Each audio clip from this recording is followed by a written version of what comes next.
Polls. Thank you for having me. Yeah. And we thank you for being here, Barnaby. Welcome back to the deep dive.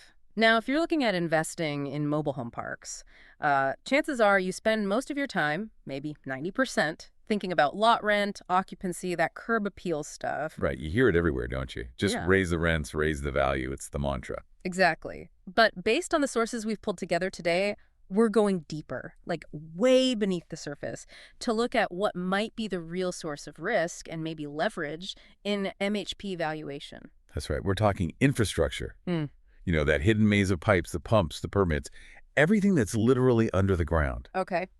So our mission today, really, is to show you why that infrastructure can genuinely be the deal maker or, well, the deal breaker. Makes sense. And what's really interesting here is that bad infrastructure, it's not just expensive to fix. It creates this huge cloud of uncertainty. Uncertainty. Okay. Uncertainty, that's like the fastest way to absolutely torpedo a property appraisal. Right. Or just scare off any traditional bank lender. You find that sophisticated buyers, and definitely the lenders, they really prioritize those water and sewer systems being compliant, functional, sometimes even over high occupancy alone. Okay, let's try and visualize this a bit because, the sources really hammer this point home.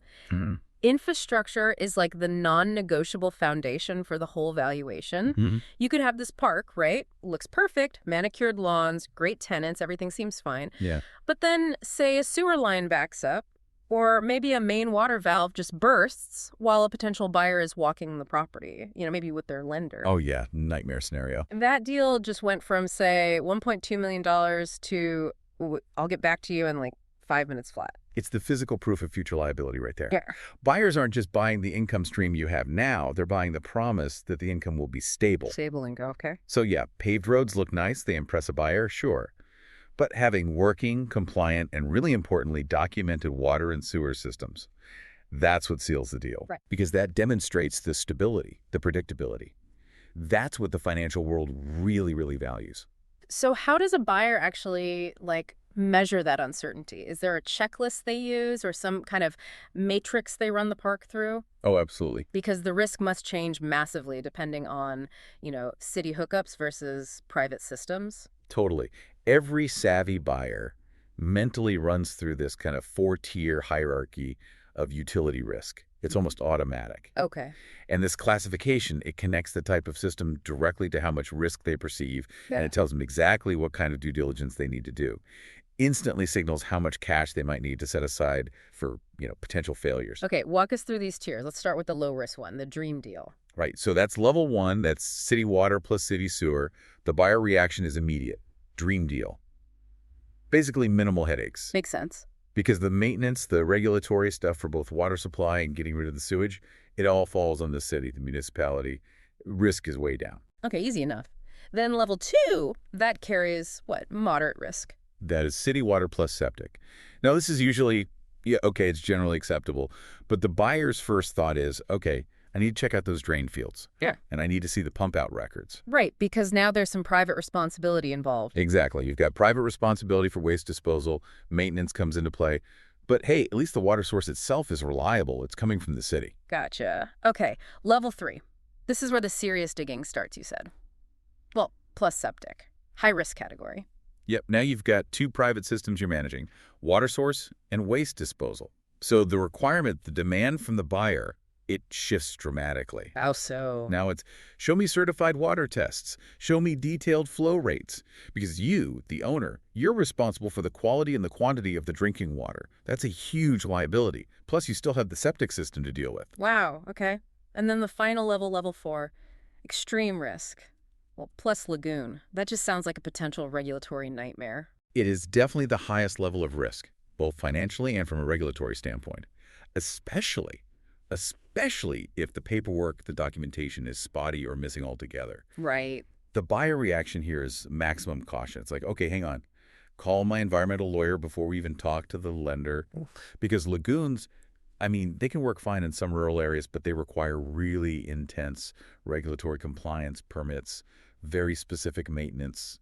It's high stakes. So if a seller has one of these private systems, like a well or especially a lagoon, is the deal just automatically dead, or can they do something to mitigate that risk perception? No, not automatically dead. Private systems can work perfectly well for decades, right? Yeah. But buyers just assume the absolute worst if the records aren't there. Documentation again. Always. If you have a well or septic, or especially a lagoon, you absolutely must be able to produce years of inspection logs, test results, proof of compliance, good documentation, good proof. It turns that initial buyer panic, that high-risk assumption, into confidence, or at least manageable risk. And that brings us right to the core finding, doesn't it? The real leverage point here. How can two parks that look identical, maybe they both charge $300 lot rent, generate the exact same net operating income? How can they sell for vastly different prices? Yeah, it's the million-dollar question, or maybe the $300,000 question in this case. It all comes down to that risk premium and how it directly impacts the capitalization rate, the cap rate. Okay, quick refresher on cap rate. Right, so NOI is your net operating income, basically the cash flow the property generates before you pay any debt service.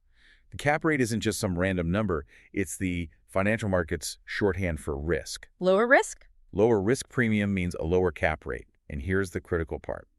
A lower cap rate means a significantly higher price for the exact same income stream. So stability, or the lack of it, gets directly priced into the sale. Let's run those numbers from our source material. It makes it really clear. Say both parks earn $100,000 in NOI. Okay, sounds good. So Park A, the one served by the city that's our stable, level 1 risk asset. In a competitive market, it might trade at, say, an 8% cap rate. Right. So we calculate its value, $100,000 NOI divided by 0.08. That equals $1.25 million. Okay, $1.25 million. Now, Park B, identical park, same $100,000 NOI, but this one runs on a well and lagoon system, puts it squarely in that high-risk level 4 category. Right, so that park's risk premium is way higher. Lenders are nervous, buyers are nervous. That forces the required cap rate up, maybe to 11%, perhaps even higher, depending on the specifics. Okay, let's use 11%. So $100,000 NOI divided by 0.11, that gives you a valuation of only $909,000, roughly. Wow, that's, what, $341,000 less? Just because of the pipes underground, not the income. Exactly. A $341,000 difference driven purely by the infrastructure risk, not a penny difference in the rent they're collecting. And if that lagoon park is harder to finance through traditional banks, does the seller get squeezed even more, maybe forced to take a lower offer from a cash buyer? Absolutely. That's a huge factor.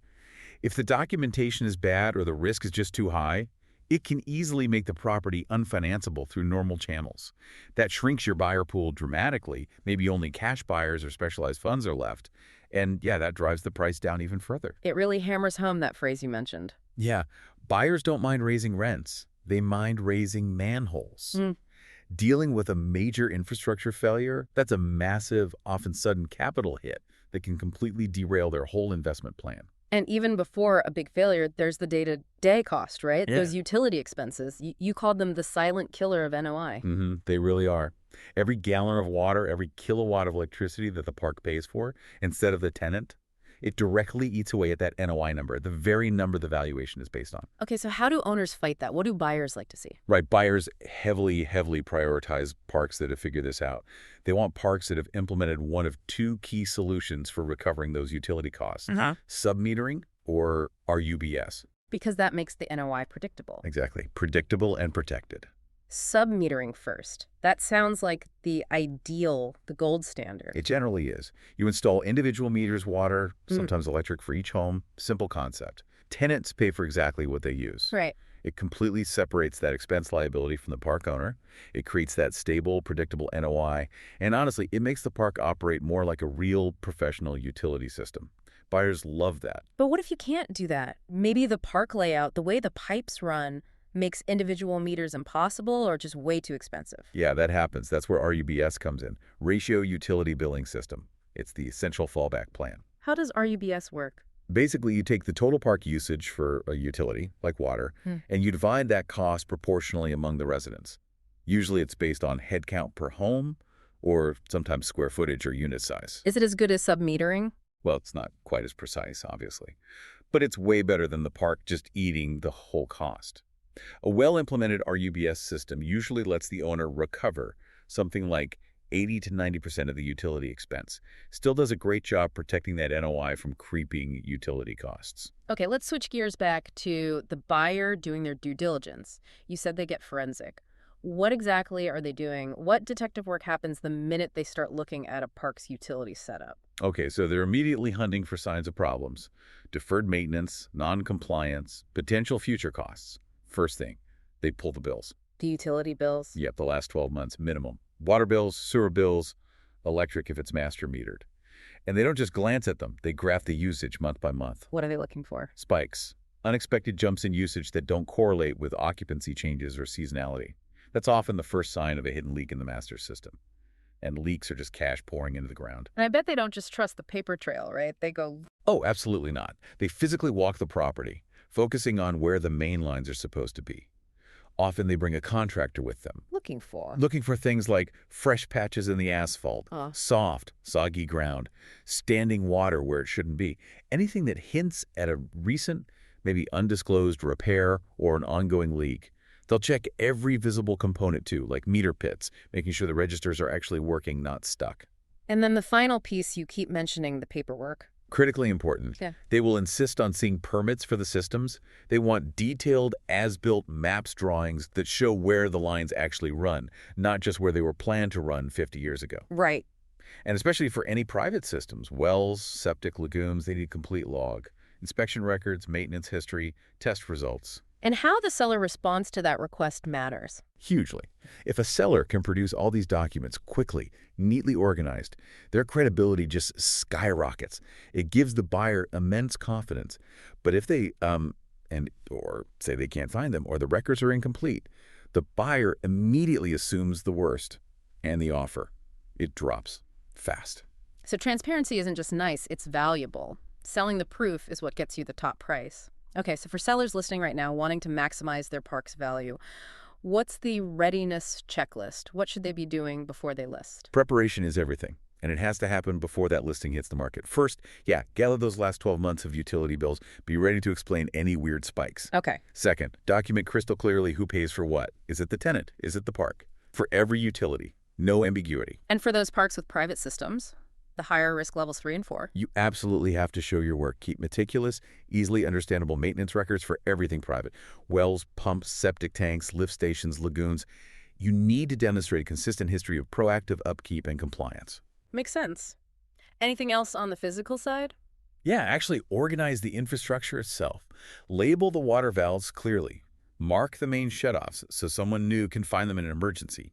Make the system seem less intimidating, more intuitive for a new operator. Good point. And if they haven't tackled utility recovery yet? Now's the time.